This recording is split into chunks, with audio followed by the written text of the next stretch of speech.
We left on Thursday of that week before New Year, the Thursday before New Year, and we came back on that Monday. With enough kids. So we gained that Thursday, but the Monday was very nothing because we left the resort at 3 o'clock in the morning.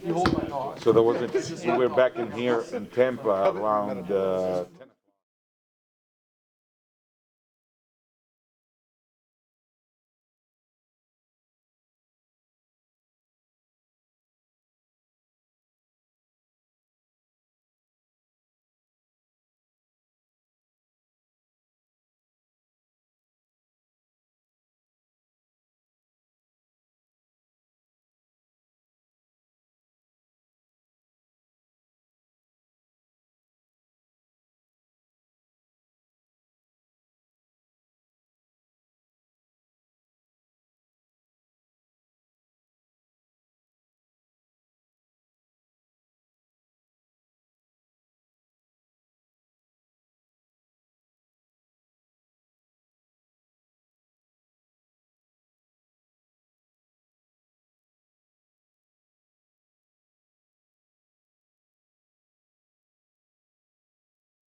I'm gonna take that everywhere. That was loud. Okay, before we get started with the meeting, a couple things since it's the first of the year. Welcome back. Thank you, everybody. We are a quasi judicial board, which means that everything that you say from the dais is recorded. So please keep your comments pertinent to the cases at hand. Secondly, we do not take verbatim minutes, but it's important for the clerk to be able to know who said what. So please wait to be recognized before you begin speaking. With that, we'll begin. The January 10th, 2024 meeting of the Municipal Code Enforcement Board is now called to order. If everyone would please stand for the Pledge of Allegiance. I pledge allegiance to the flag of the United States of America and to the republic for which it stands, one nation, under God, indivisible, with liberty and justice for all.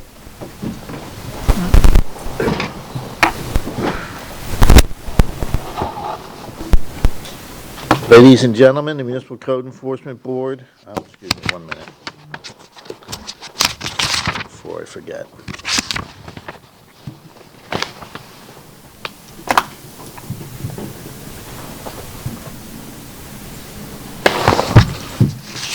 Ladies and gentlemen, the Municipal Code Enforcement Board is charged with conducting hearings to determine whether alleged violation of the city code has occurred. Decisions made by this quasi-judicial board will be based on the evidence and the facts presented this evening. Our meetings are conducted in accordance with Robert's Rules of Order, and each case will begin with the city presenting its evidence of the alleged violation. The respondent will then present his or her case. Both parties will have an opportunity to cross-examine all witnesses. The board members may question any witness. Comments by both parties must be relevant to the case.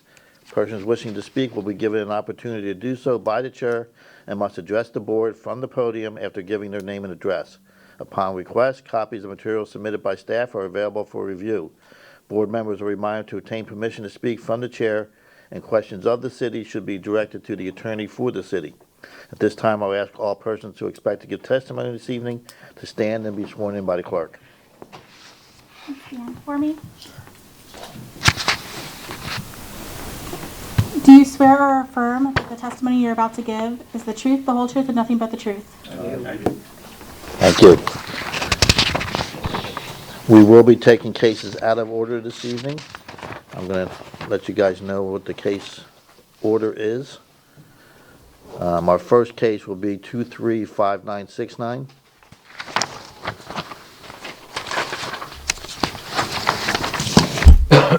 Our second case will be case number 235567.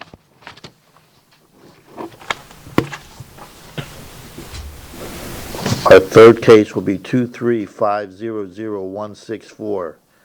There's a possibility that you may have that twice on your agenda. If you do, it's only going to be heard once, so you can X out the other one if it shows up that way in your agenda.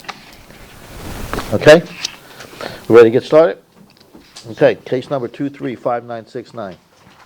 You need the ex parte? Oh, yes, you're right. Thank you, Bill. A couple of preliminary things to take care of first. Okay, first ex parte, then our minutes. At this time, I'd like to ask board members if they've had any ex parte communications regarding any matters coming before the Code Enforcement Board this evening. If you've had verbal communications, please disclose the sum and substance of the communications, when and where the communications occurred, or with whom they occurred. If you received any written communications, please disclose the nature of the communications and provide to the city clerk to be filed in the record. So you, Rod? I've had none. I've had none. Had none? I've had none. Thank you very much. Minutes of meetings. Everybody have a copy of the minutes held on December 13, 2023. Does anybody have any additions or corrections? Seeing none, I'll entertain a motion to approve. Motion to approve? We have a motion. Do we have a second? Second. Motion is second. All those in favor? Aye. Opposed? No nays. Motion carries. Okay, on to the first case. Case 23-5969, City versus Roberto Cuevas, for the property located at 9021 Indigo Breeze Court. The case is before the board based on alleged violation of Section 8-28A1, permits application required. The case will be prosecuted this evening by Code Compliance Director Tom Baroni. The city has evidence that the notice of violation and notice of hearing were properly served. Thank you. Good evening, Tom Baroni, Code Compliance. This case this evening originated on December 5th, 2023, by Community Development for a rear patio structure erected without a required building permit. Inspector Smith prepared a notice of violation that same day with a compliance date of December 20th, 2023. Inspector Smith was able to gain service by hand delivery of the notice letter to the homeowner. Inspector Smith reached out to Community Development on December 20th, 2023 to verify if the permit was issued. She was advised that the holdup on the permit was the engineer report that was lacking the required signature and seal, and the application is still in plan check. Due to the permit not being issued or obtained by the homeowner, Inspector Smith prepared the paperwork necessary to present at the violation for the Code Board hearing. At this time, I would like to submit photographic evidence. Exhibit number 1 shows the structure in the rear yard. Exhibit number 2 shows the screenshot showing that the permit is still in plan check. I'd like to submit at this time. We'll accept that, thank you.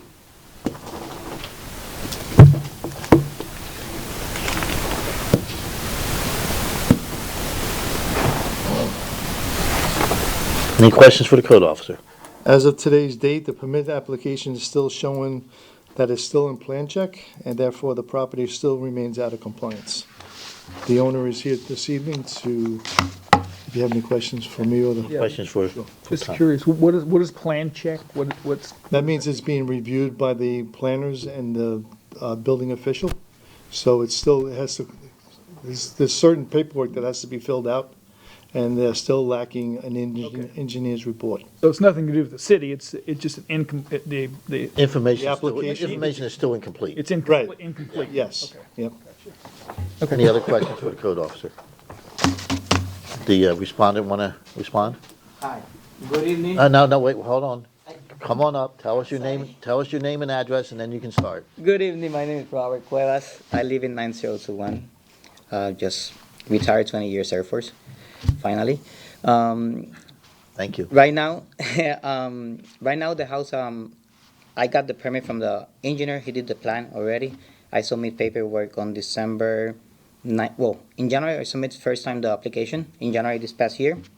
Not receive anything until a few months after. Then I start receiving everything about code enforcement.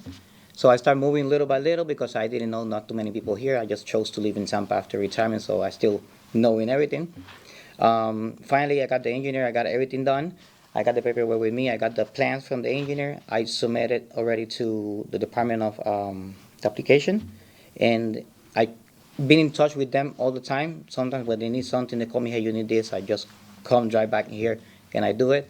I just came yesterday and I asked them, where's my status? I'm waiting for the inspector, I'm waiting. And they just told me they are now in code, excuse me, on plain check.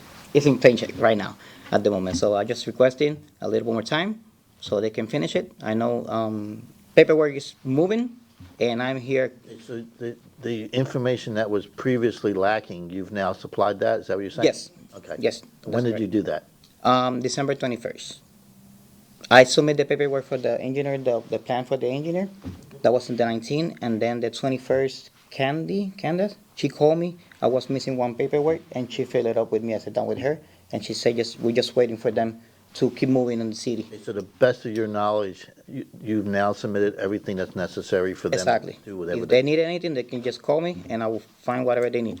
Yeah, but if they need anything, that means you're still in violation. So the best of the last time you spoke with them, they now have everything they need? As That's I know, understanding. that what she told me, it's in a different department. It's not on her department anymore. So it's in plain check. It's in plain check right now. So I don't know, they may come back with something, like it's missing something. I got the engineer But plans. you've given I got them everything they've asked for? Yes, everything that they ask, yes. Any questions for the respondent? Yes, do you think it'll be done in a month? It's out of my hand right now. It's in the city. But if the city is still in that department, if they need anything, I'm just retire. I got the time to go and, and get the information that I need. So yes, it's not up to me right now. It's not Any up other to me. questions? just for Director Barone, I think, but whatever. So is this is consistent with what you know as far as everything that they need has been submitted as far as you I know? don't know that. All I can tell you, as of today, Yeah. it's still in plan check. Okay. So he may have submitted all the paperwork necessary, but it still goes through a review, Yeah. It still has to be approved. And And you're not doing any work, right? No, no, I haven't touched it. So they will decide if I need to do any adjustment or just waiting for them to let me know what's the next step. And normally a permit could be reviewed and approved within a month. Yes. That's yeah. pretty I think standard. Within 30 days, Okay. should be approved. Okay. Any other questions? Seeing none, I'll entertain a motion. Okay. I'd like to start, you know, David, thank you, Action, baby. especially after the new year. Okay. And be re-signed for another 3 years. In case number 235969, I move that the city has proven by the greater weight of evidence the following violation of the City of Temple Terrace City Code exists on the property located at 9021 Indigo Breeze Court with the applicable code violation, section 8-28, subsection A, subsection 1. This motion is based on the sworn testimony this board has received from the code enforcement officer, along with any other evidence, including photos, affidavits, and the notice of violation of which is received and entered as part of the record of this hearing.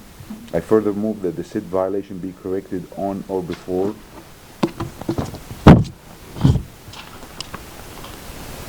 February 14, 2023. 2024, sorry. If the respondent does not comply with this order or before that date, they are ordered to pay a fine for each and every day the violation continue past the date set for compliance. Upon considering the following factors: the gravity of violation, any actions taken by the violator to correct the violation, any previous violations committed by the violator, I move that the fine be $25 per day. We have a motion. Do we have a second? Second. Motion and a second. Any further discussion? Seeing none, all those in favor? Aye. Opposed? No nays? Sir, you have been found in violation of the ordinance. You have 30 days to bring that property into compliance, which means getting your permit. Shouldn't be a problem. If something should come up, you'll need to come back to us on our next meeting, which is February 14th, and you can, at that point, you may ask for an extension. No guarantee that you'll get one, but you're welcome to ask. Okay? So good luck. Thank you. Thank you. Have a good night. Thank Next you. case, please. Next case is 235567, City versus Mercedes C. Marrero Hernandez and William Aguilar Diaz for the property located at 9834 Terrace Trail Lane. The case is before the board based on alleged violation of Section 8-28A1, permits application required. The case will be prosecuted this evening by Code Compliance Officer Doug Allen. The city has evidence that the notice of violation and notice of hearing were properly served. Good evening, Mr. Chairman and board members. Doug Allen, Code Compliance Officer. This case was initiated by a citizen complaint on November 3rd for a shed in the backyard. I forwarded the complaint to Community Development, who placed a red tag on the site for installation of a shed without a permit.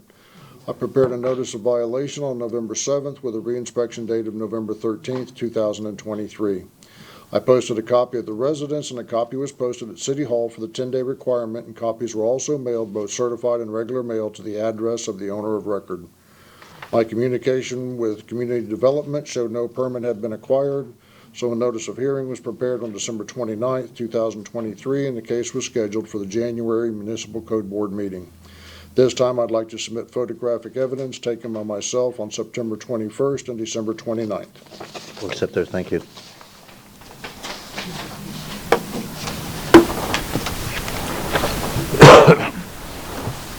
Exhibit number 1 shows the notice of violation posting, and exhibit number 2 shows a screenshot of the stop work order. As of today, the site is not in compliance, and I'm seeking a ruling.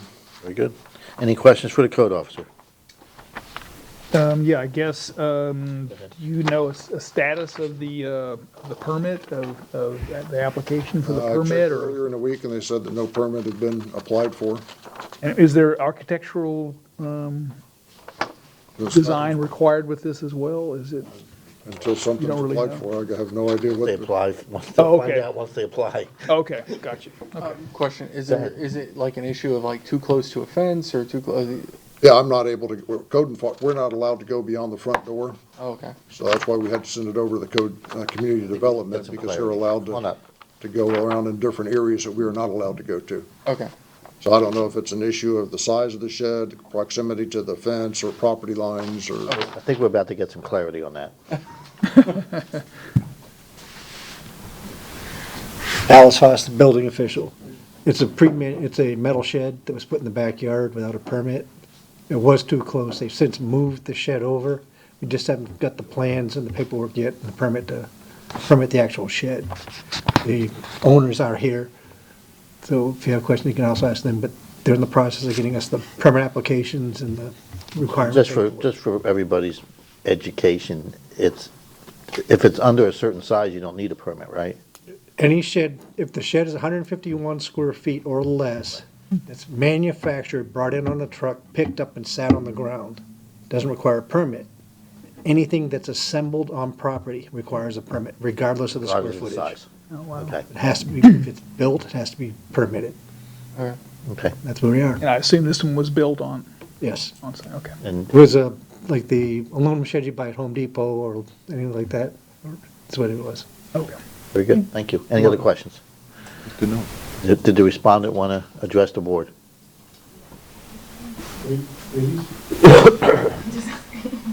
Good afternoon. State your name and address for the record first. Yes, my name is Carmen Barreiro. This is my mom, Mercedes Marrero. I'm translating due to a language barrier. Address will be 9834 Terrace Trail Lane. We have come over here multiple times in order to ask a permit, and as they said, he did. I'm sorry, I do not remember his name. Yes. He went and we did allow him to go into the backyard, and he did tell us that it was too close to the fence. Therefore, we did move it, and we're just here to ask for an extension to get us more time in order to get the permit within the week so we can get it over with as soon as possible. What's currently stopping you from getting the permit?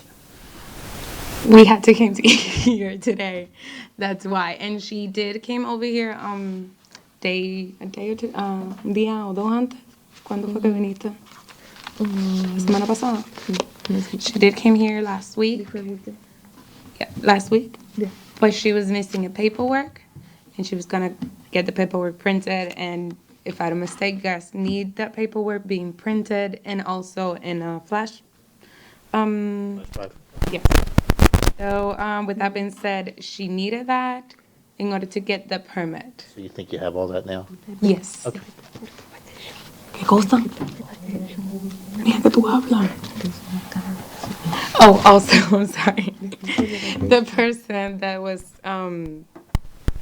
helping us, other than him with this paperwork, he was on vacation, which is he was the one notarizing and everything.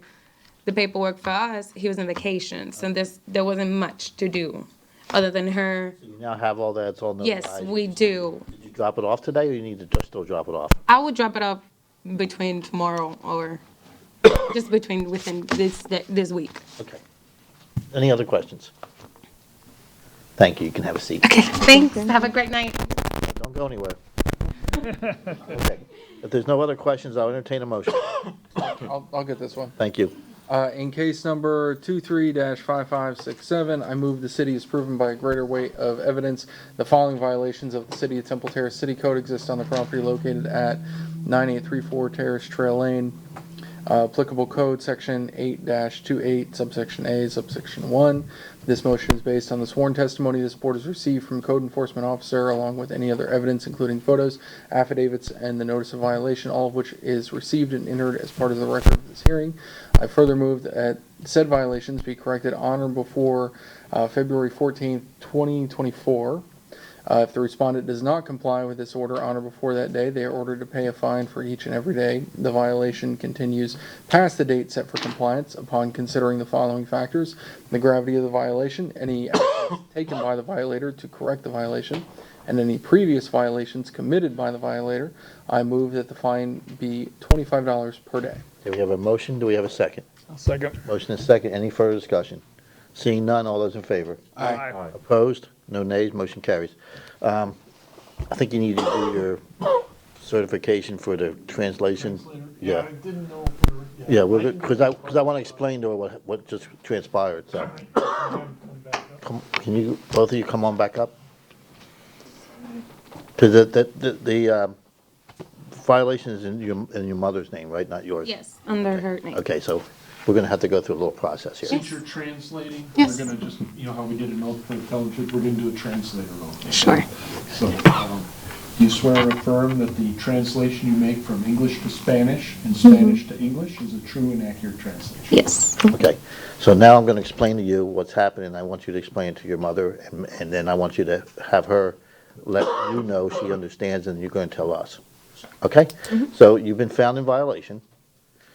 You can tell her now, or you can tell her later, whatever you want to do. Yeah, continue. You have 30 days to bring the property into compliance, so let her know that. Si pasamos la violación, pero tenemos 30 días para entregar los papeles. Okay? In a If the sense. property is brought into compliance within 30 days, there's no fine. Ok. Si ponemos el permiso dentro de los 30 días, no nos van a poner ningún tipo de multa. Que no nos van a poner multa. Ajá. Okay, if the property is not brought into violation, starting on February 14th, there'll be a fine of $25 per day. Si a partir del 14 de febrero no podemos eso, tenemos una multa de $25. If she can't bring the property into compliance by February 14th, she needs to come back here with you on February 14th, let us know, and at that point, she can ask for an extension. Okay. A partir del 14 de febrero puede pedir una extensión. Okay. There's no guarantee she'll get an extension, but she can ask. Pues no hay ninguna garantía de coger otra, pero puedes preguntar igual. Okay, does she understand all of that? ¿Entendiste todo eso? Yes. See? It's good. Gracias. Thank you. All righty, thank you very much. Have a great night. You too. Next case, please. Case number 23-500164, City versus PPG DT Temple Terrace LLC for the property located at 8942 Bertha Palmer Boulevard. The case is before the board based on alleged violation of section 28. I believe it's going to be actually 56. 50, yes, the violations number is 856A. 856A, fire alarm system not operational. The case will be prosecuted this evening by Fire Inspector Cletus Squires. The city has evidence that the notice of violation and notice of hearing were properly served. Good evening, members of the board. My name is Cletus Squires, Fire Inspector for the City of Temple Terrace Fire Department. This case was generated on October 10th when the Risk Reduction Department for the city received a phone call from the private provider that they were no longer providing service to the business due to lack of payment, and the fire alarm would be shut off. I attempted many times to contact the property owners over the week to let them know the status of the property, and by means of left voicemails on the phone, called the registered agent, the owner, and sent U.S. mail and also email with no response. So after that, and due to the urgency of the fire alarm being a life safety issue, I filed a notice of violation on October 17th of 2023. The property was posted and certified mail was sent at that time. Certified mail was returned unopened to me. Okay, so going all the way back to October with the city attorney and not assured that proper notification was given to the owner, we were able to do that through a notice of hearing we were going to come to the board in December, but we weren't assured that there was proper notice. So our Director Baroni delivered a notice of hearing for tonight's hearing by hand when he met the owner of the property through at the Hillsborough County Court. Yes, county court. And then they followed them over to the property and actually visually removed the posting that was on the building that I placed there. Is this on the retail portion or the apartment side? It's the retail portion. Retail portion, okay. Yes, sir. multiple businesses, which I was going to get into. So if it's all right with you at this time, I'd like to submit my evidence. It's photo evidence of, Why don't you walk us through each photograph and Yes, sir. then submit the packet in the evidence? okay. So my first photo is going to be just of the fire alarm, showing that there's no power supplied to it and that the alarm's obviously turned off. Okay, the second one is just going to be a photo of the front of the businesses to show that the building is occupied and there are working businesses in there with no fire alarm, which is the violation of the city code. And my third and final photo evidence is going to be a picture of the side of the building where TECO has shut the breaker off and tagged it with their lock and closed it off. That supplies the power to the fire alarm for the common areas of the business. The businesses themselves have their own electrical meters and pay for the inside, but the one for. Fire alarm is a common and that's. Correct, sir. That's been written. It supplies all the businesses in the building. Okay. Okay? Submitted? Thank you, we'll accept that, thank you. Okay, thank you.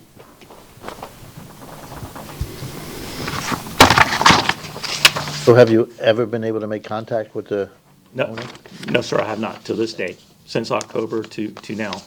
And I've had issues in the past with him. I know that doesn't really matter for this case, but the fire alarm company, I'm just saying on their side, they've carried them for a year and kept it on.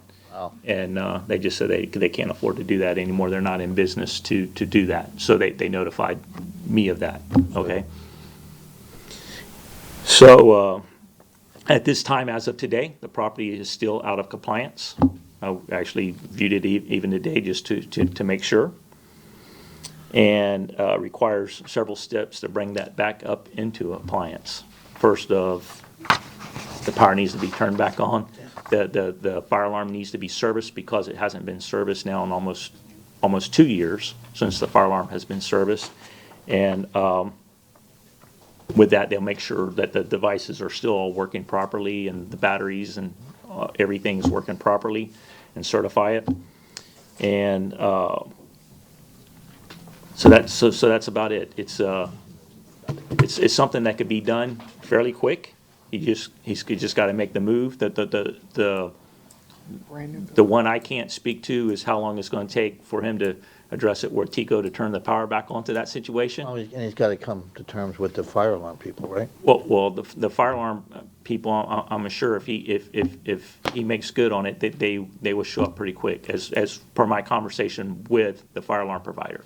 Yeah, but it's probably, they want a year's worth. worth. That's correct. They're going to want payment. Yes, sir. What in does advance. this mean to the leasees? People leasing the spaces? Well, at this time, they're operating at status quo. They have, no, I mean, does there come a point in time where you shut them down because of no fire alarm? well, that comes from above me. So if the fire chief decides to shut them down, we'll shut them down tomorrow. But is that a possibility? It very well could be between the building official and the fire chief if they decide to do that.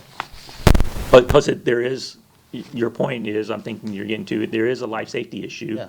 Our city code says there's required to be a fire alarm in the building, and there's no operational fire alarm, and the building is occupied and working as status quo as they do day to day. I can name the businesses that would be. I know who they are. Okay, very good. Okay. Any other questions?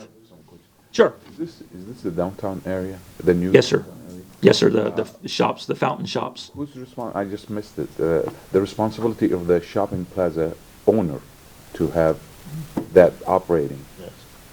Right, it's always going to be the owner, even if you lease it and say the responsibility is to the tenant, we deal with the owner of the property by the way it's designed.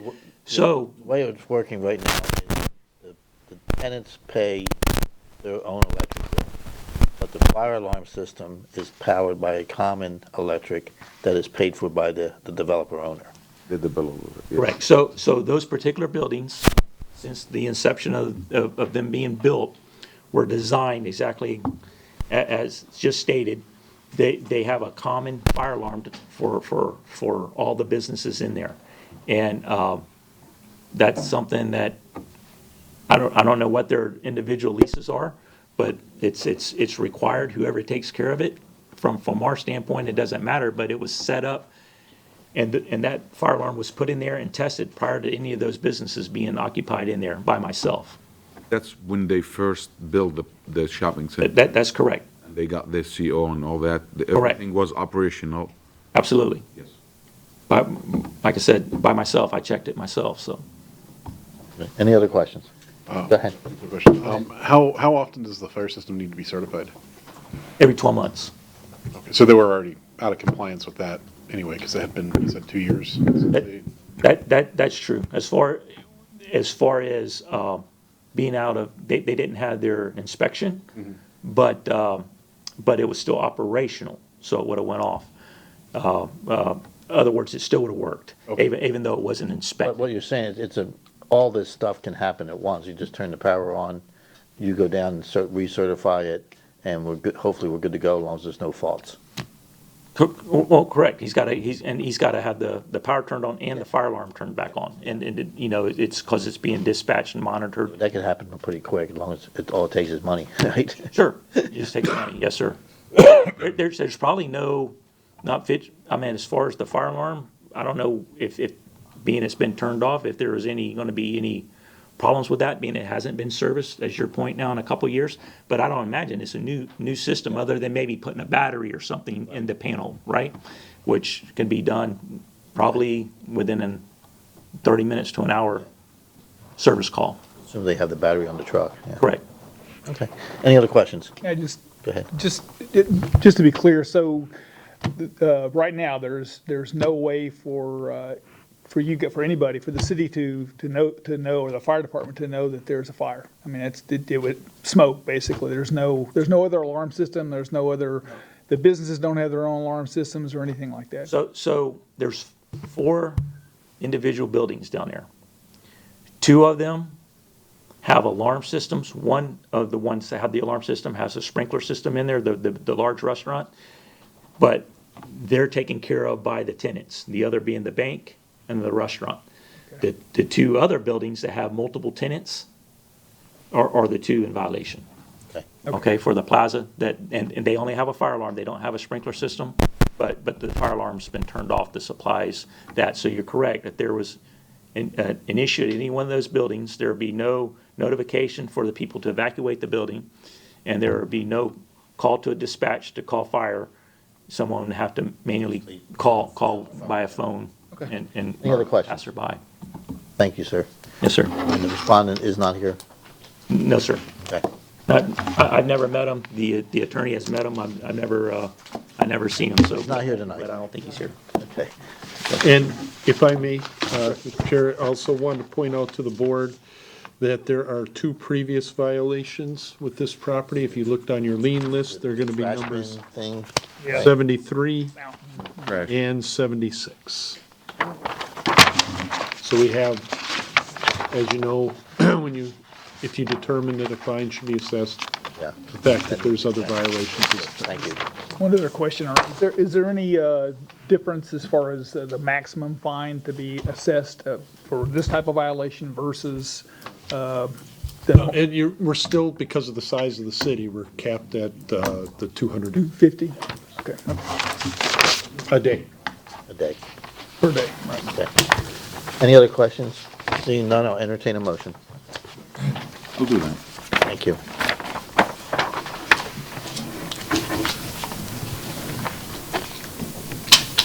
Whenever you're ready.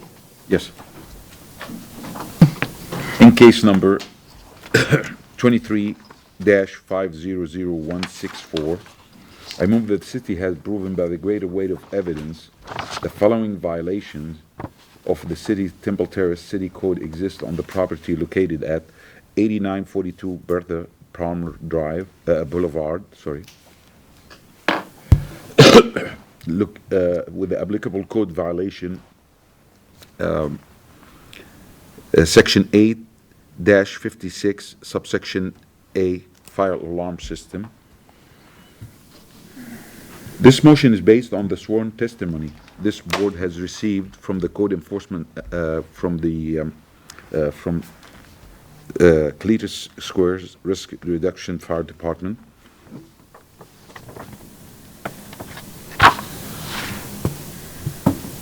Along with any other evidence, including photos, affidavit, and the notice of violation of which received and entered as part of the record of this hearing. I further move that the said violation be corrected on or before February 14th, 2024. If the respondent does not comply with this order on or before the day, they are ordered to pay a fine for each and every day the violation continue past the date set for compliance upon considering the following factors: the gravity of the violation, any actions taken by the violator to correct the violation, and any previous violations committed by the violator. I move the fine be $250 per day. I'm not going to ask for a second because I think because of the gravity of the situation, Ernie would like to say something, and I have something to say if he doesn't, so. Because of the life safety Yeah. issue, I think the city Time. would be asking for a Short of time. shorter time Yep. period. How about I was a week from Friday? Is that too late, or is it? I think that may be appropriate, because we're gonna have to send out and mail, Right, so- the orders out, and we'd rather the orders get to the person before a fine starts, but not, not have that That would be deadline the date. 19th of January. Does that work for you? 19th of January work for everybody? Yes, all right, I agree. Okay. 19th. 19th of January. Do I have to amend my? Yes. Read it again? Read it again. Okay. There you All go. right. In case number 23-500164, I move that city have proven by the greater weight of evidence the following violations of the city Temple Terrace City Code exist on the property located at 8942 Bertha Palmer Boulevard, with the applicable code violation, section 8-56, subsection A, fire alarm system. This motion is based on the sworn testimony this board has received from the Risk Reduction Officer, Fire Department, Cletus Squares.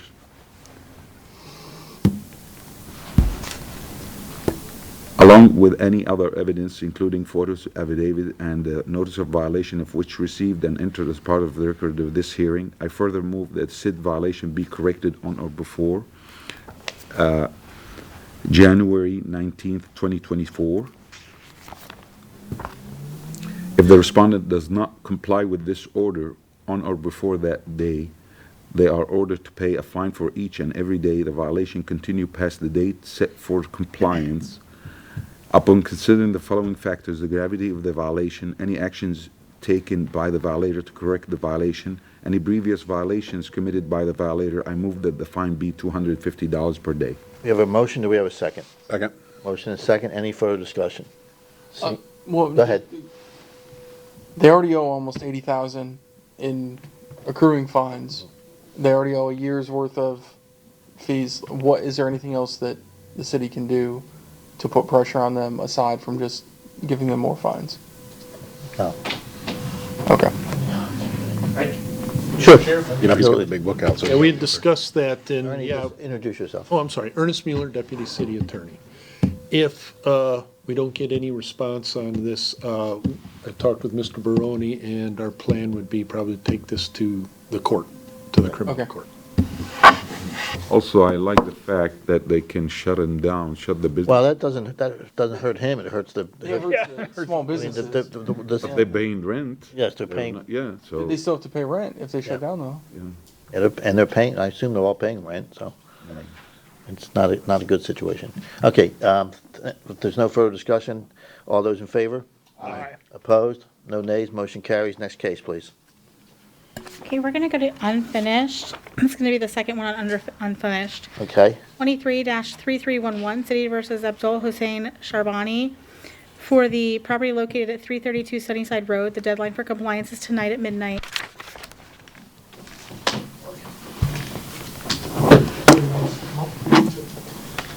has he been sworn? No, I don't believe so. Let's get him sworn in. So you have to raise your right hand and she'll swear in. Do you swear or affirm that the testimony you're about to give is the truth, the whole truth, and nothing but the truth? Yes, ma'am. Thank you. Good evening. Hang on, I think Tom wanted to. Tom Baroni, Code Compliance. This gentleman here, we brought to the Code Board last month for a permit requiring for the new installation of a driveway. Oh, that's right, yeah. Okay. And he's just here tonight to, I guess, request an extension. So I'm not sure. Sir? Good evening. Introduce yourself and then. Abdul Sin Sharabiani, I reside at 332 Sunnyside. During our last session, I was granted extension until today, January 10th, to secure the permit. Since then, I've contacted the planning department, engineering department, and what I'm told is that the planning department has approved it. Now it's in the hand of engineering. I've tried coordinating with whoever's reviewing the document, and I haven't been given. I've been given a verbal indication that the portion of the driveway within the right-of-way may need to be in concrete, even though the rest will be gravel. And we're trying to kind of come to a resolution, since this is a secondary driveway. My primary driveway is on Sunnyside, and that's full concrete. I still have to deal with a sewer line and some stump in that general area before I can do that. So I haven't been given a direct answer whether my request can be granted or not. So I would respectfully request an extension. Apparently got some oral direction from them. I've been told that the portion in the right of way needs to be concrete per city code, and I kind of pointed out to a couple of properties that are similar to mine where their entire driveway up to the edge of pavement is gravel, and I was told that it's going to have to escalate to the upper management. You believe you'll get it all sorted out? And I'm hoping. I mean, one way. and again, it's not, you don't have to have the construction done. You just have to get the permit. Yes, I kind of need to be told yes or no. Well, you don't need to be told. You need something in writing. Right. Correct. And then at that point, I'll. You think 30 days? I'm hoping I'll get an answer in 30 days, and then I can fairly quickly construct the driveway. I don't need the 6 months timeline, but I'm hoping they would listen to my reasoning for why this portion needs to remain gravel until we address it. Okay, what's your pleasure, guys? I would move to extend it 30 days until, what, February 14th? Do we have a motion? Do we have a second? I second that. Motion and a second. Any further discussion? Does the city have any problem with the, okay. Motion, we have a motion, have a second. There's no further discussion. All those in favor? Aye. Opposed? No nays? You have your extension. Again, if something comes up and you don't have your permit by February 14th, you need to come back and see us again. Okay? Good luck. Okay, we're going to start at the beginning? Yeah. Okay. Back at the beginning, it's 23-3443, City versus Asbel Reyes and Maria Reyes for the property located at 829 East River Drive. The case is before the board based on an alleged violation of Section 8-10213C, roof maintained in good condition. The case will be prosecuted this evening by Code Compliance Officer Lori Smith. The city has evidence that the notice of violation and notice of hearing were properly served. Good evening, Mr. Chairman, board members, Lori Smith, Code Compliance. This case was originated proactively by Officer Silva on July the 7th, 2023. Officer Silva's inspection noted a blue tarp being used on the damaged roof of the residence to prevent moisture from entering the residence. At that time, Officer Silva opened a case and monitored the location.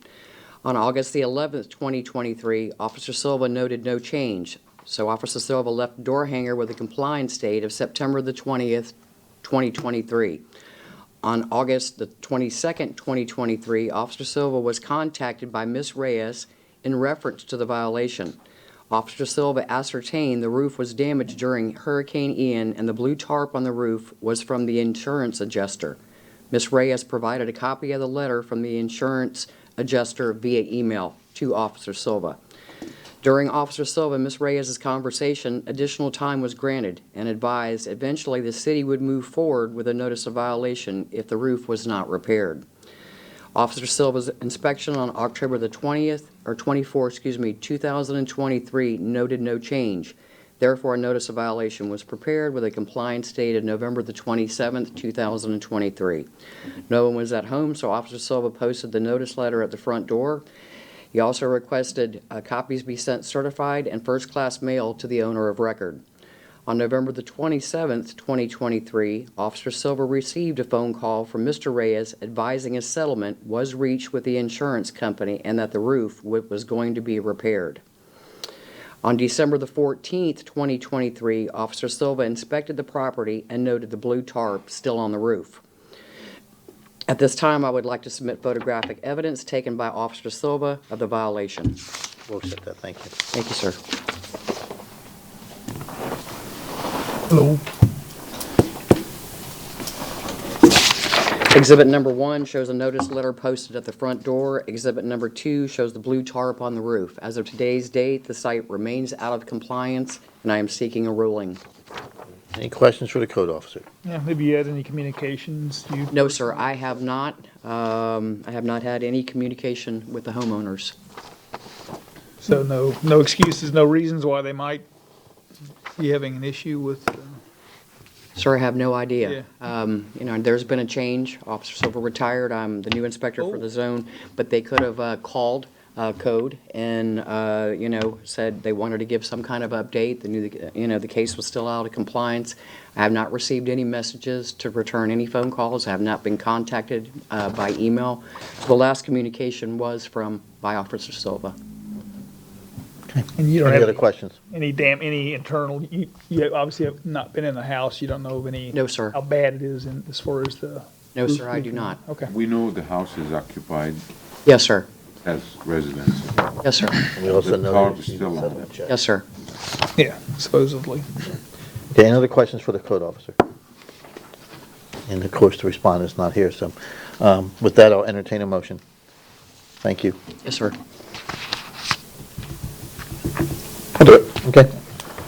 In case number 23-3443, I move that the city has proven by the greater weight of evidence the following violations of the City of Temple Terrace City Code exist on the property located at 829 East River Drive. Section, oh, I lost it, sorry. Sorry, I lost the, 8-102-13C. Thank you. 8-102, subsection 13, subsection C. This motion is based on the sworn testimony this board has received from the code enforcement officer, along with any other evidence, including photos, affidavits, and the notice violation, all of which is received and entered as part of the record of this hearing. I further move that the said violation be corrected on or before February 14th, 2024. If the respondent does not comply with this order on or before that day, they are ordered to pay a fine for each and every day the violation continues past the date set for compliance. Upon considering the following factors, the gravity of the violation, any actions taken by the violator to correct the violation, and any previous violations committed by the violator, I move that the fine be $25 per day. We have a motion, do we have a second? Second. Motion and a second, any further discussion? Seeing none, all those in favor? Aye. Opposed? No nays, motion carries. Next case, please. Okay, next case is 234684, City versus Miriam Y. Sandoval for the property located at 12610 North 52nd Street. The case is before the board based on an alleged violation of Section 8-10213C, roof maintained in good repair. The case will be prosecuted this evening by Code Compliance Officer Lori Smith. City has evidence that the notice of violation and notice of hearing were properly served. Good evening again, Mr. Chairman, board members. Lori Smith, Code Compliance. This case originated proactively on September the 15th, 2023. My inspection revealed the front fascia deteriorated and the north side soffit in disrepair. At that time, I left a door hanger with a compliance date of the 16th of October, 2023. My inspection on October the 23rd, 2023 revealed no change. Therefore, a notice of violation was prepared with a compliance date of the 9th of November, 2023. No one was at home, so I posted the notice letter at the front door and requested copies be sent certified and first-class mail to the owner of record. I also requested a copy be posted at City Hall for the 10-day requirement. At this time, I would like to submit photographic evidence taken by me on October the 24th and December the 22nd, 2023. Accept that, thank you. Thank you, sir.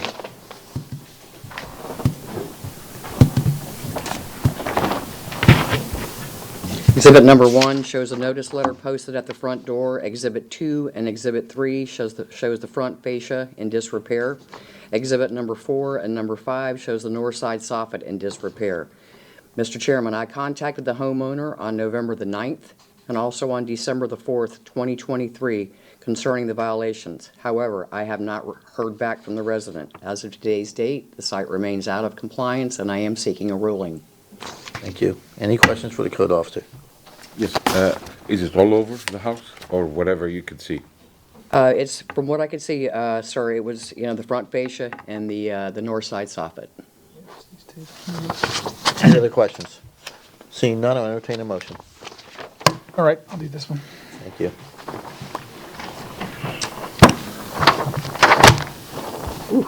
All right, case number 23-4684.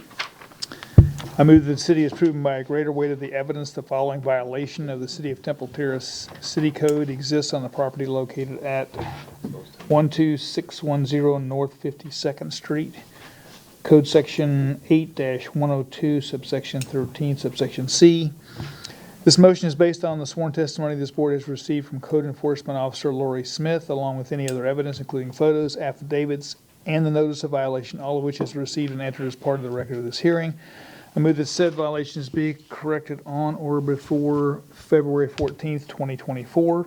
If the respondent does not comply with this order on or before that day, they are ordered to pay a fine for each and every day the violation continues past the date set for compliance. Upon considering the following factors: the gravity of the violation, any actions taken by the violator to correct the violation, and any previous violations committed by the violator, I move that the fine be $25 per day. We have a motion. Do we have a second? Second. Motion is second. Any further discussion? Seeing none, all those in favor? Aye. Opposed? No nays. Motion carries. Next case, please. Case 23-4984, City versus Alejandro Alvarez, for the property located at 5215 Lawnwood Drive. The case is before the board based on an alleged violation of Section 10-3B sanitation, grass weeds. The case will be prosecuted this evening by Code Compliance Officer Doug Allen. City has evidence that the notice of violation and notice of hearing were properly served. Thank you. Good evening, Mr. Chairman and board members. Doug Allen, Code Compliance Officer. This case was originated by me on October 3rd, 2023 for overgrown conditions. I left a door hanger with a reinspection date of October 6, 2023. My reinspection on October 19th showed no change, so a notice of violation was prepared on that date with a reinspection date of October 26.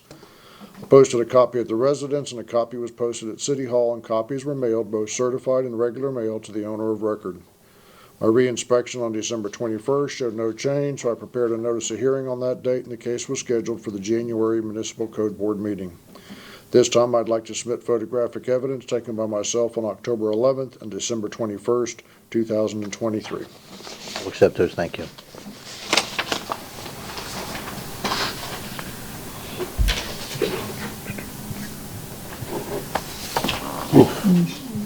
Exhibit number 1 shows the notice of violation posting. Exhibit number 2 shows the overgrown condition. The site is now in compliance, and I'm seeking a finding and would like to submit an affidavit of compliance. Certainly accept that. Thank you. Any questions for the code officer? Just one question. Just curious if this obviously it was it started in October, but we didn't see it until January. Is there a reason why it? Just prioritizing various cases that came before the board. Okay. Okay. Any other questions? Seeing none, I'll entertain a motion. I'll do this one. Thank you. In case number 234984, I move that the city is proven by the greater weight of evidence the following violations of the City of Temple Terrace City Code did exist on the property located at 5215 Lawnwood Drive. That's Section 10-3, subsection B. The motion is based on the sworn testimony this board has received from the Code Enforcement Officer, along with any other evidence, including photos, affidavits, and the notice of violation, all which is received and entered as part of the record of this hearing. I further move that there be no fine imposed because violations are brought into compliance prior to the date of hearing. We have a motion. Do we have a second? Second. Any further discussion? Seeing none, all those in favor? Aye. Opposed? No nays. Motion carries. Next case, please. Okay, case 5044, City versus BAF 3 LLC for the property located at 9901 Morse Glen Way. The case is before the board based on alleged violation of Section 8-10213C, roof maintained in good repair. The case will be prosecuted this evening by Code Compliance Officer Doug Allen. City has evidence that the notice of violation and notice of hearing were properly served. Good evening once again, Mr. Chairman and board members. Doug Allen, Code Compliance Officer. This case was originated by me on October 5th, 2023 for growth in the rain gutter and overgrown conditions. I left the door hanger with a reinspection date of October 9th, 2023. My reinspection on October 11th showed no change, so a notice of violation was generated on that date with a reinspection date of October 26th. I posted a notice at the site, and the notice was also posted at City Hall for the 10-day requirement, and copies were mailed, both certified and regular mail, to the address of owner. On December 21st, my reinspection showed that the grass had been mowed, but the debris in the roof had not been removed. So I prepared a notice of hearing on that date, and the case was scheduled for the January Municipal Code Board meeting. This time I'd like to submit photographic evidence of the site taken by myself on October 11th and December 21st, 2023. Accept that, thank you.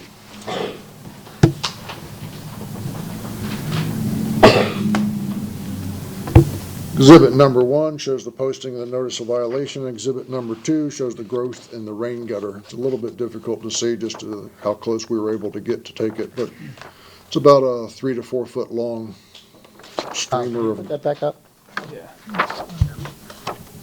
Does it look like Spanish moss? Yeah, if you look beyond the white fence there on the house to the left. Yeah, gotcha. See something hanging down about 3 to 4 feet? Oh, yeah. Oh, yeah, there you go. I see. It's a simple fix. It just, Is there no growth in any other part of the gutter? no, doesn't appear to be. The property is currently still Yes. out of compliance? Yes, sir. It's a rental site, so I was assuming that the tenant just probably doesn't care. Look, there's a downspout there too that probably is clogged up, I'm guessing. So there were, Okay, any questions for the code officer? yes, there were 2 violations. They corrected one? Right, they mowed the yard, but they didn't bother to pull the debris out of the gutter. Yes. So the mowing, okay. Yeah, that wasn't brought before us Oh, the because that gutter. came into compliance before I went to the notice of hearing. Any other questions? Seeing none, I'll entertain a motion. I'll do that. Okay. We are in case number. In case number 23-5044, I move that the city has proven by the greater weight of evidence the following violation of the city Temple Terrace city code exists on the property located at 9901 Morris Glen Way, with the applicable code violation section 8-102 subsection 13 subsection C. This motion is based on the sworn testimony this board has received from the Code Enforcement Officer Doug Allen, along with any other evidence, including photos, affidavit, and the notice of violation of which is received and entered as part of the record of this hearing. I further move that the said violation be corrected on or before February 14, 2024.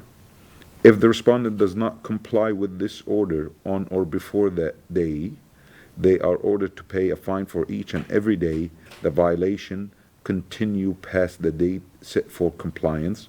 Upon the considering of the following factors: the gravity of the violation, any actions taken by the violator to correct the violation, any previous violations committed by the violator, I move the fine be $25 per day. We have a motion, do we have a second? Second. Motion is second. Any further discussion? Seeing none, all those in favor? Aye. Opposed? No nays, motion carries. Next case, please. Okay. Case 23-5140, City versus JR Premier Properties LLC for the property located at 606 Courtney Drive.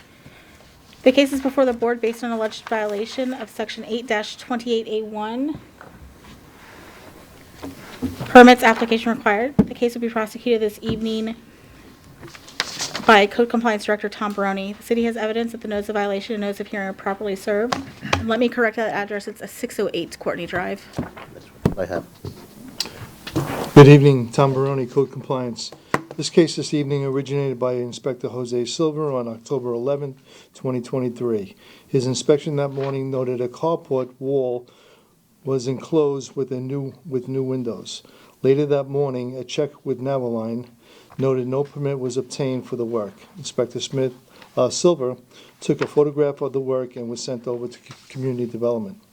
On November 9th, 2023, Inspector Silver checked Navalon again to verify if a permit was issued, still showing no permit.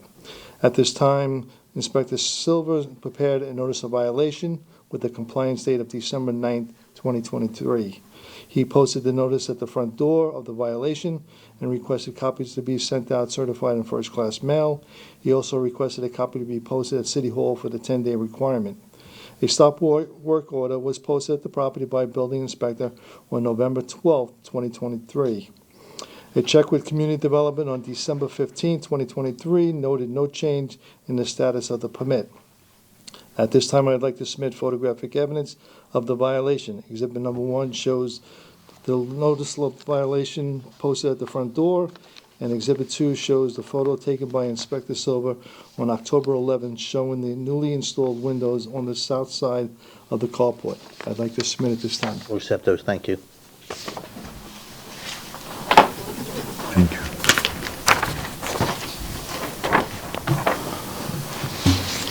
I also would like to add that on December 18, 2023, when I hand-delivered the notice of hearing to the hand delivery of to the property owner, I also noted the installation of the windows myself.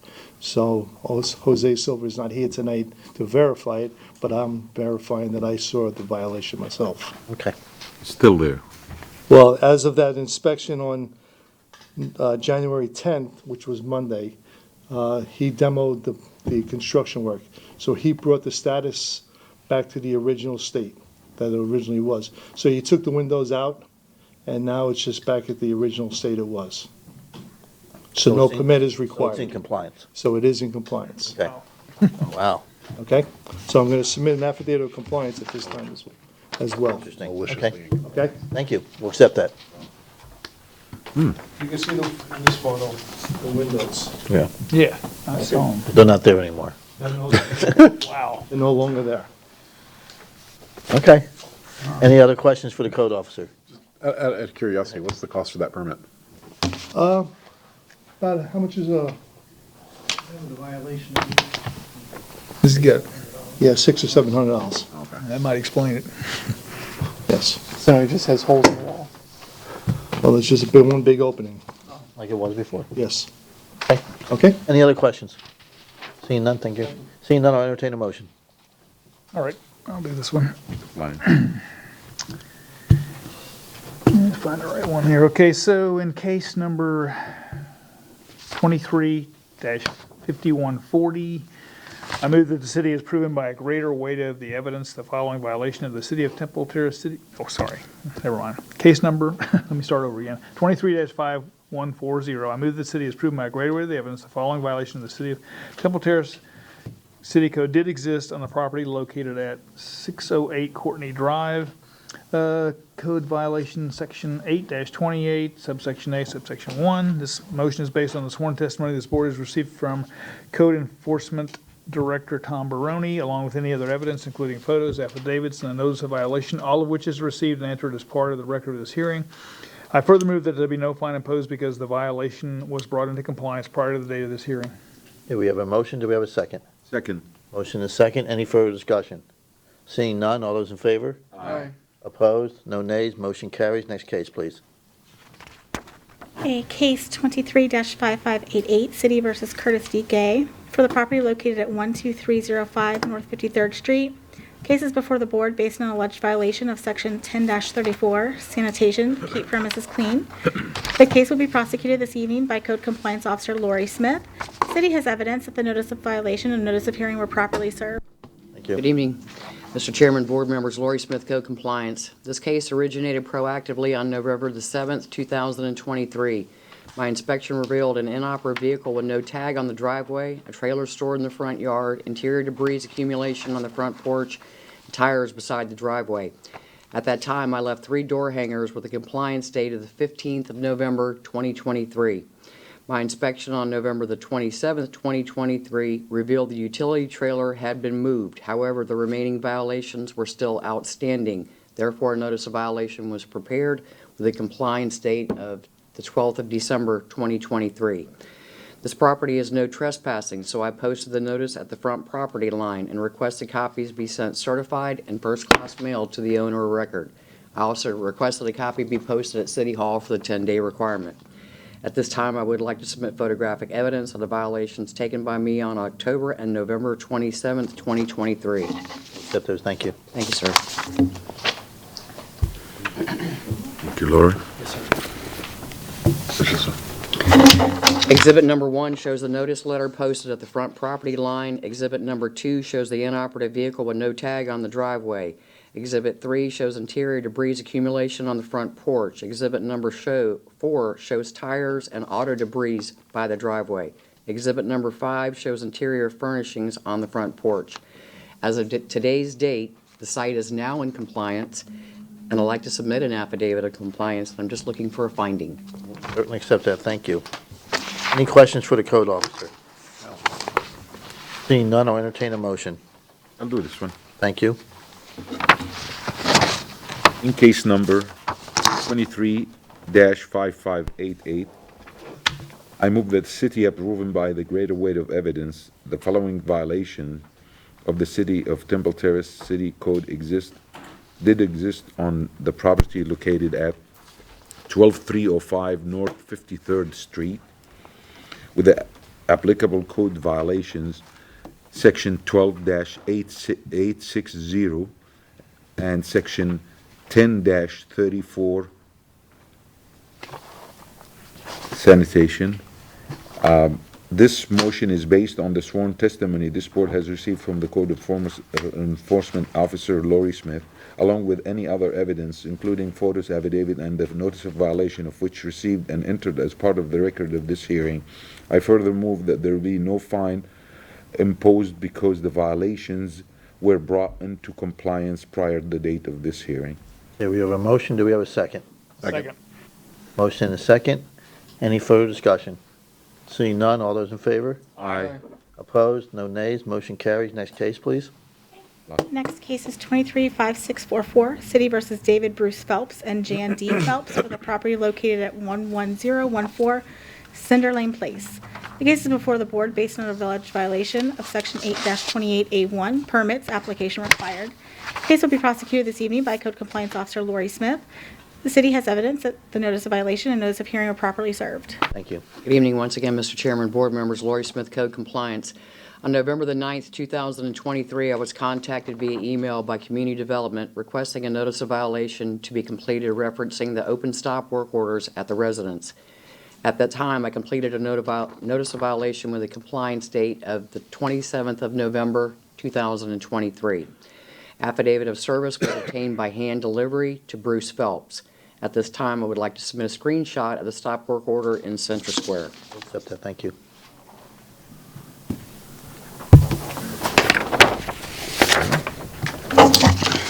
Exhibit number 1 shows a stop work order for shed replacement walls.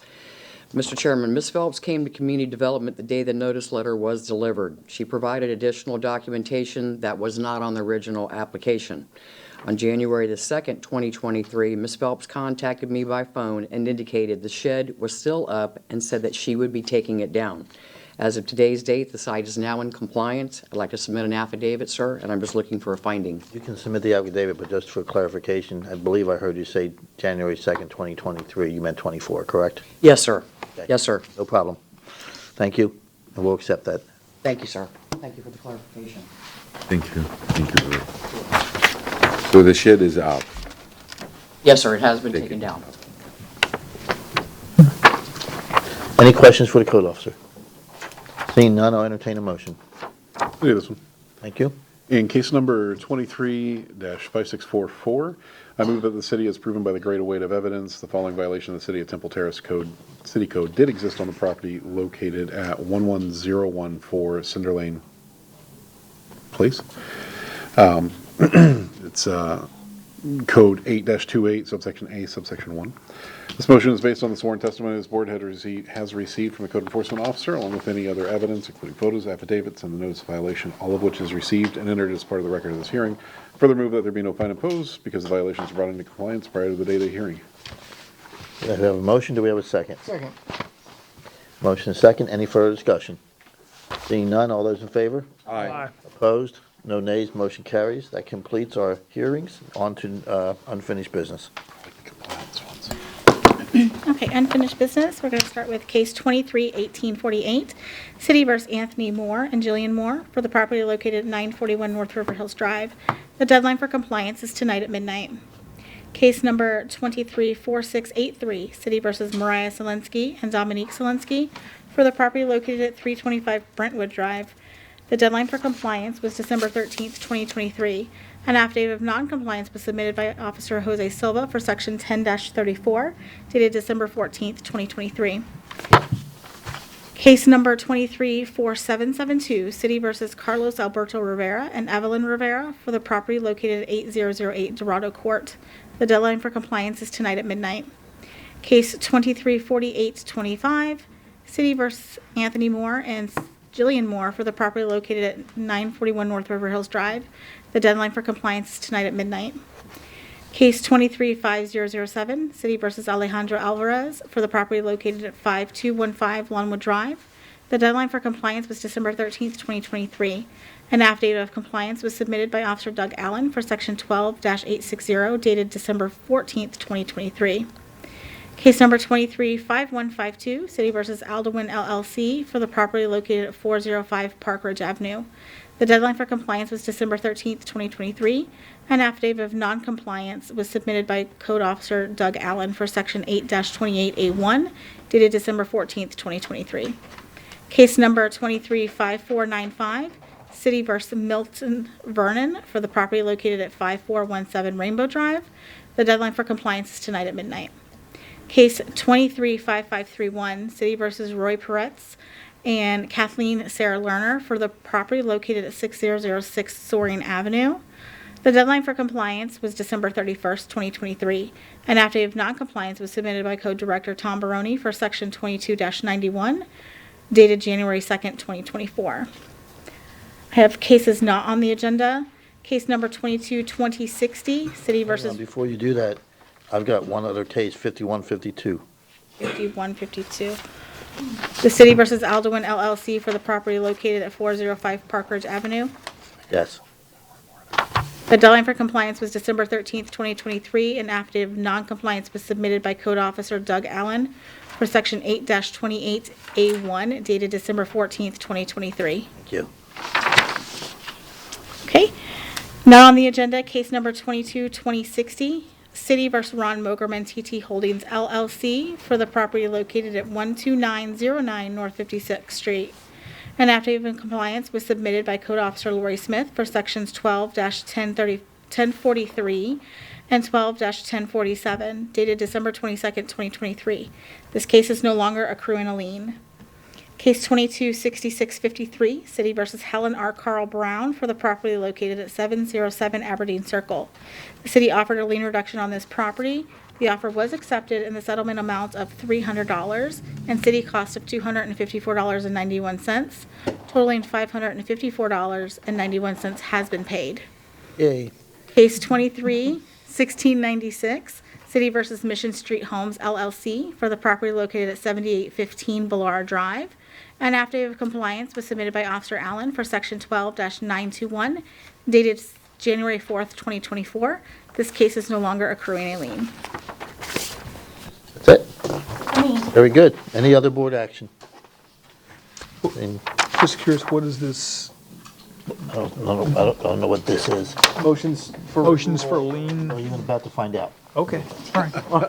Surprise. Just wait, Bill. Yeah, I thought you were about to adjourn. One question, the last cases that she read were not on our list. Okay. Yes, that's what she said before she started. She said Yeah, I these. know. Okay. All right, it's the Ernie Show.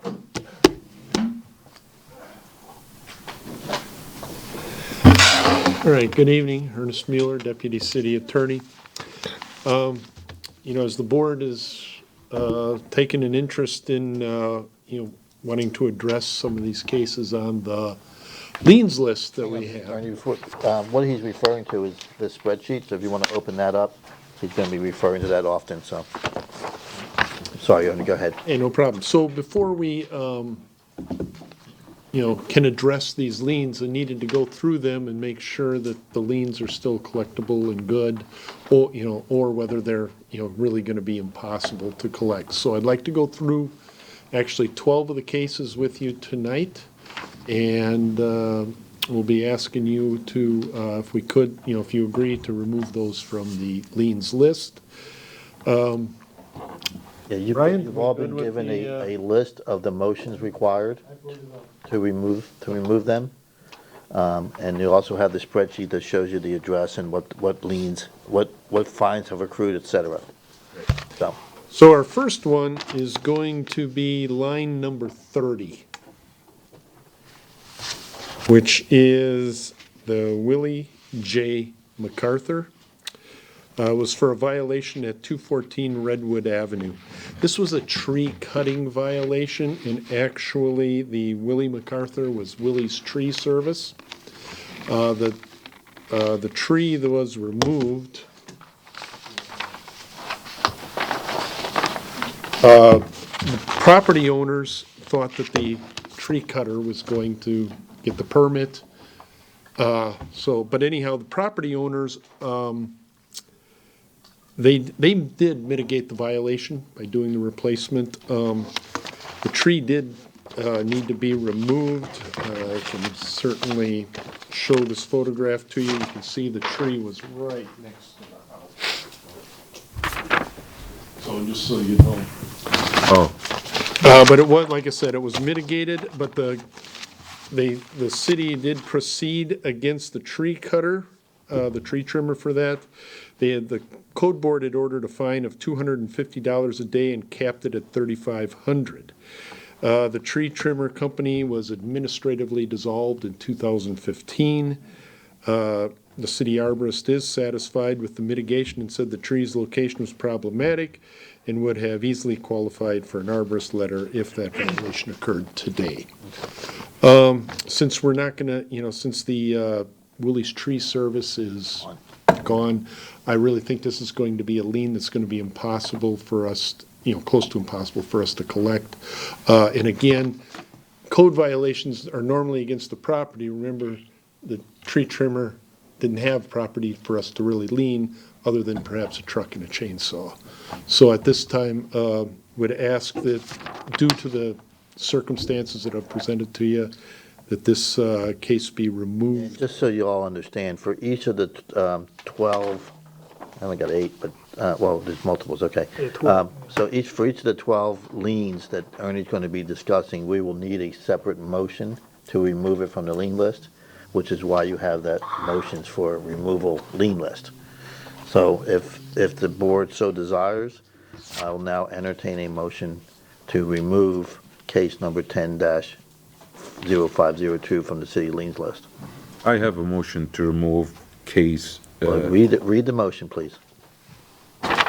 Yeah, I move to authorize the removal of case number 10-0502 from the city's lien list based on the information provided by the Deputy City Attorney Mueller. We have a motion. Do we have a second? Second. Motion is second. Any further discussion? Seeing none, all those in favor? Aye. Opposed? No nays. Motion carries. Next case, please. Next one is actually number 31 on your liens list. 10710 North 56th Street, Bab El Hara Hookah Lounge. And you'll see that that lien amount is $250. That was a violation for failure to pay business tax in 2011. As you can see, the lien was capped at $250. We did a little investigation on that. I also looked at the minutes back for that code case, and the owner of that business did indicate that he had felt he had paid that tax. I did a little research and saw, and our finance department advised me that all of the that there was no outstanding business tax for that year.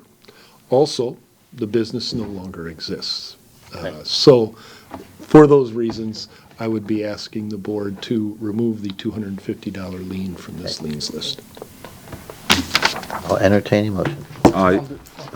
Somebody, I'll do this one. Go ahead, Brian. I move to authorize the removal of case number 12-0079 from the city's liens list based on the information provided by Deputy City Attorney Mueller. we have a motion, do we have a second? Second.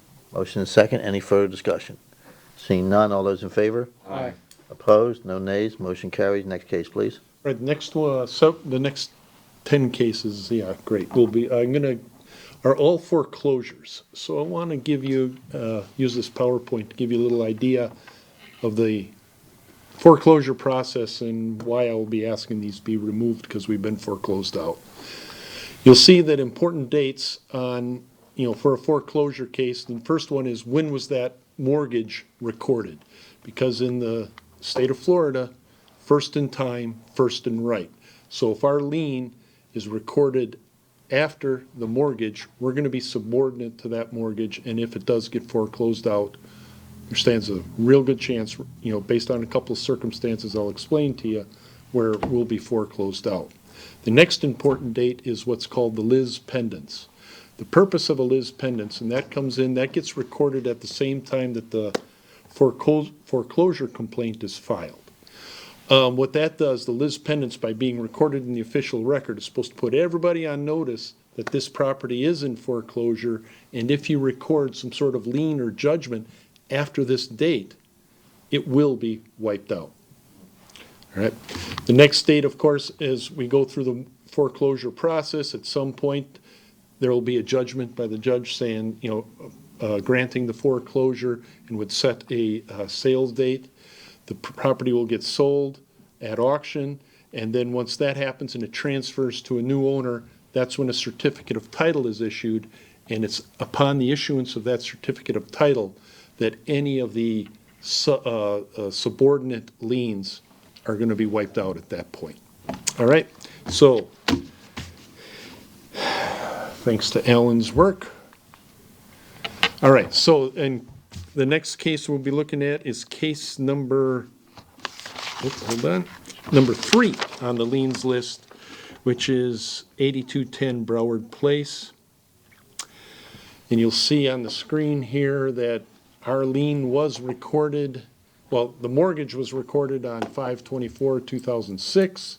Our lien was recorded on January 23rd, 2008, so it was afterwards. The certificate of title was issued on February 11th, 2014.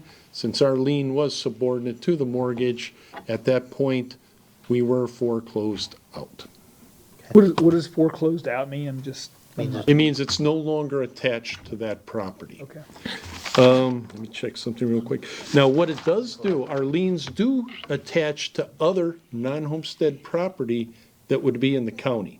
And I have checked county records, or the property appraisers database, and saw that there is no other property owned by, or that person, the Christopher Totten does not Just to own. be sure, so we can't attach to anything that's outside of Hillsborough County? We can if we record in that county. Oh, okay. Okay, so if we know someone has property in Pasco, Okay. we can go ahead and record in That's where Pasco. you record it, okay. Yeah, but we're only, Are we allowed to record in multiple counties? absolutely. My question is, on those cases, is the violation still in existence? Did it stop occurring? Well, if we look at the liens list, Jen's done a wonderful job of color coding it. The orange cases, or the cases highlighted in orange are still would still be active, and you'll see that this case has been complied out. It was complied on September 10th, 2008. 2008. 2008. So that was done. And Yeah, so there's no active violation, but the lien was foreclosed. But the lien 16,400 can be wiped out. It was. It's not collectible. Yeah, it's not collected. Okay. Now Yeah, it's no longer attached to that property. yes. Okay, and I'll entertain a motion. Or I move to authorize the removal of case number 07-1434 from the city's liens list based on the information provided by the Deputy City Attorney Mueller. We have a motion, do we have a second? Second. Motion is second, any further discussion? Seeing none, all those in favor? Aye. Opposed, no nays, motion carries. Next case, please. All right, the next one is numbers 6 and 8 6 and 8. on the liens list, and that would be property located at 439 Biltmore Avenue. All right, and you'll see we actually have, whoops, did I mess up here? 2 of them. There it is. Nope. Oh, where is that one? There it is. All right, we have 2 liens on this one. You'll notice that the mortgage was recorded on October 4th, 2007. The Liz pendants was recorded on July 12th of 2011. Our liens came after that, so 7/24/2012 and 7/22/2013. The certificate of title was issued 7/25/2013. At that time, both our cases were foreclosed out from that property. Double check something here. On this property, the owners have one other property in the county, but it's homestead, and it's not attached. Okay. I'll entertain a motion. Do it. I Thank move you. to authorize the removal of case numbers 12-0769 and 13-0853 from the city's liens list based on the information provided by Deputy City Attorney Mueller. We have a motion. Do we have a second? Second. Motion is second. Any further discussion? Seeing none, all those in favor? Aye. Opposed? No nays. Motion carries. Next case, please. All right, the next one, 35. actually, it's going to be 7504 Gadsden Drive, which is number 35 on the liens list. All right. And you'll see on this one, the mortgage was recorded December 11th, 2007. Our code enforcement board lien was 12/16/2016, so after the mortgage. The certificate of title was issued in August 23rd, 2018. At that time, our code enforcement board lien was foreclosed off of that property. And you'll also notice that in March 16th of 2019, the city actually released the lien from that property. Okay. And of course, this is the estate of James Edward Hinkle. There's no other property owned by that person in the county. Alrighty, I'll entertain a motion. All right, I'll do one. Join in on the fun. I move to authorize the removal of case number 16-0561 from the city's liens list based on the information provided by Deputy City Attorney Miller. We have a motion. Do we have a second? Second. Motion is second. Any further discussion? Seeing none, all those, I had 3 seconds. Oh. oh. Pick one. Pick one. Who's your favorite? All right, we have a motion, we have a second. Any further discussion? Seeing none, all those in favor? Aye. Opposed? No nays. Motion carries. Next case, please. Right on it here. This one is 7818 Bolera Drive. You'll see we have 3 liens on that one. Those are numbers 36, 37, and 41.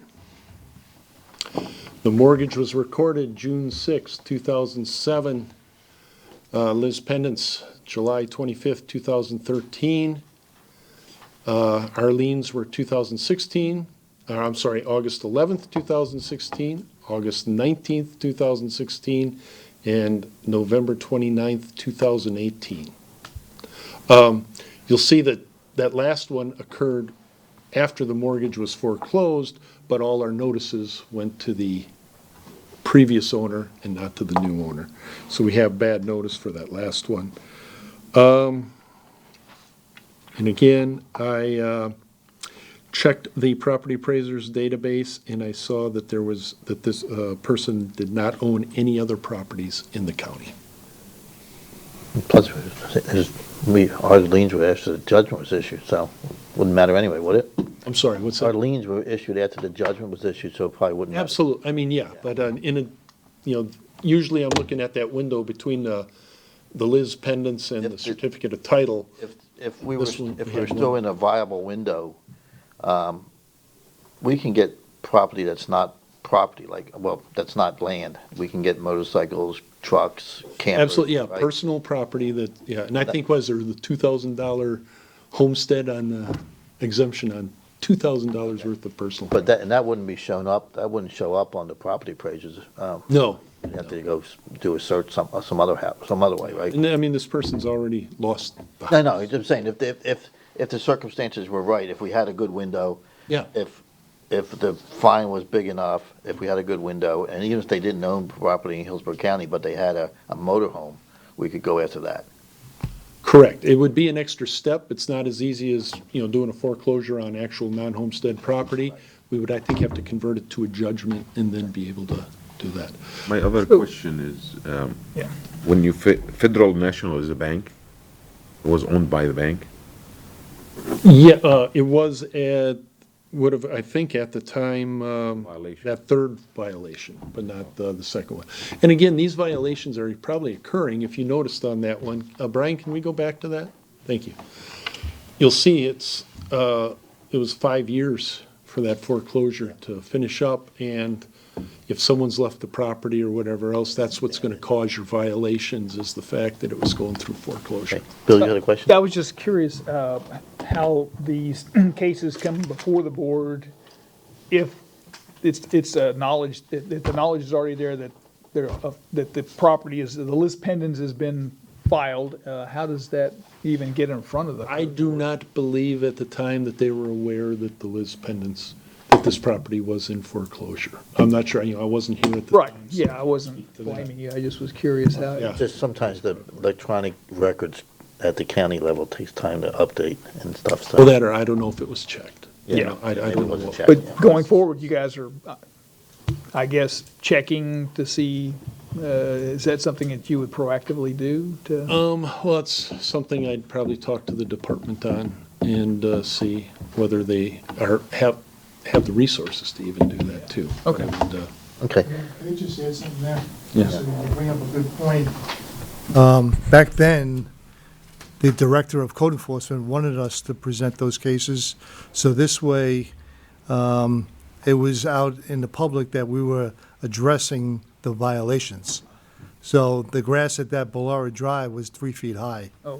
The council and the mayor at the time were not happy with code enforcement not taking any type of action, and our reasoning was, we've exhausted everything we could to get the property in compliance. Okay.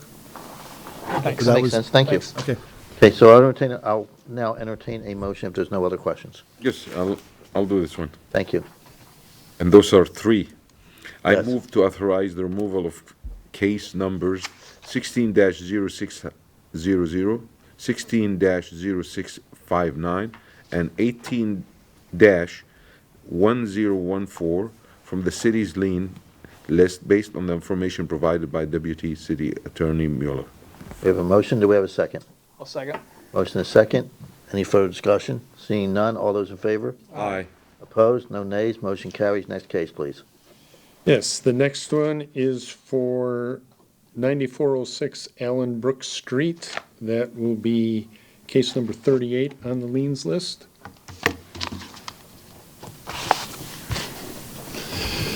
And again, you'll see this one, the mortgage was recorded back in July of 2006.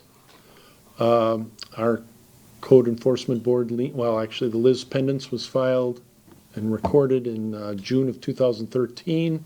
Our lien was December 1st of 2016. And the CT was issued a year after that, and at that time, our lien was foreclosed out off of that property. And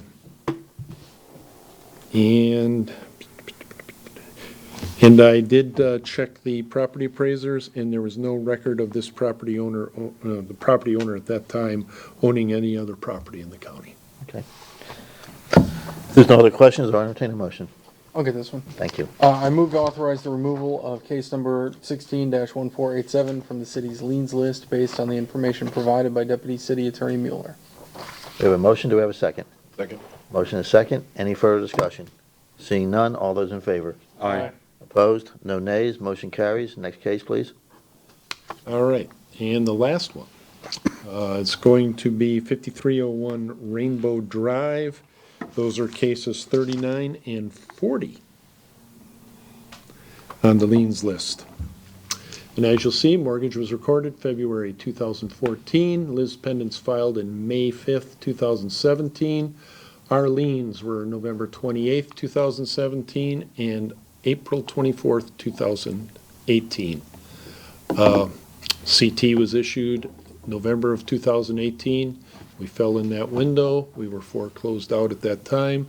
Again, I checked the property appraisers database, and this property owner owns no other property in this county. Okay. There's no other questions. I'll entertain a motion. This one. Go ahead. Move to authorize the removal of case numbers 17-1592 and 17-3269 from the city's liens list based on the information provided by Deputy City Attorney Mueller. We have a motion. Do we have a second? Second.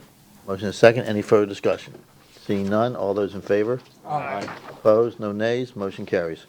Thank you, Ernie. And I'll be checking again the next month. I'll hopefully be bringing a few, well, hopefully the rest of them are collectible, but I have a feeling they're probably. Yeah, that's one thing I did want to mention. I think, if we've got non-homesteaded collectible properties, we need to, start letting them know that we know. Yes. Very much so. That's why I kind of want to clean up the list so that when I do send out letters and we do take other action, they are actually collectible liens. Perfect. Okay, very good. Thank you. Anybody have any other questions? Okay. That takes care of the lien list. We still need to go through the lien list update? That was it. That was it? Okay. Okay, new business. Anybody have any new business? I do. First, I want to thank Rod for reapplying and getting reappointed. Congratulations. I'm very happy to serve another 3 years. Awesome. Secondly, I'm going to put our intern on the spot. Why don't you come on up and introduce yourself? We have a new legal intern who's going to introduce himself and tell us where he went to law school and where he's going to law school and how happy he is to be here. So exciting. It is a pleasure to be here. My name is Alan Bangiev. I am in my last semester at Cooley Law School, and I look forward to being here. I'm learning so much and seeing a panel of this nature conduct business. It's inspirational. You're graduating in May? Sorry? Graduating in May? I walk in April, yes. Okay. Awesome. Yes, thank you. And then when would you be taking the law exam? Ooh, July. July. Wow. Yes. Quick, yeah. Good luck. Thank you. And thank you. Congratulations. We appreciate you being here. Thank you. And I heard that he helped on the lien list. He did. He put, yeah, but I want to, that was one of the things I wanted to bring up, new business. Thank you for doing that. That really makes it easy to understand, Very nice. yeah, why we why they're uncollectible. I appreciate that. Thank you. Thank you, both of you. So the other thing, Tom, are you guys now actively hiring to replace? Not yet. Not yet? Okay. Okay. It'll be the end of February. End of February? Okay. So you guys are going to be super busy until then. We can handle it. I know you can. I know you can. Mike? It was probably Yours? Tom's. Tom. I knew my light was red. Yeah, Tom, just the first time he talked. Okay, the other thing is, tonight is my last meeting, unless I get reappointed on next Tuesday. Okay. Council meeting? Yeah, at the council meeting. I have reapplied, but, it's up to them. It's not up to me. So I've done my part. I'll make sure I'm there at that meeting. Okay, okay. I certainly would like to serve, but if that does not happen, tonight would be my last meeting. The last thing I want to talk to you guys about, and we talk about this every month, is when the clerk typically sends out notices to you guys with the agenda and everything at least a week before the meeting.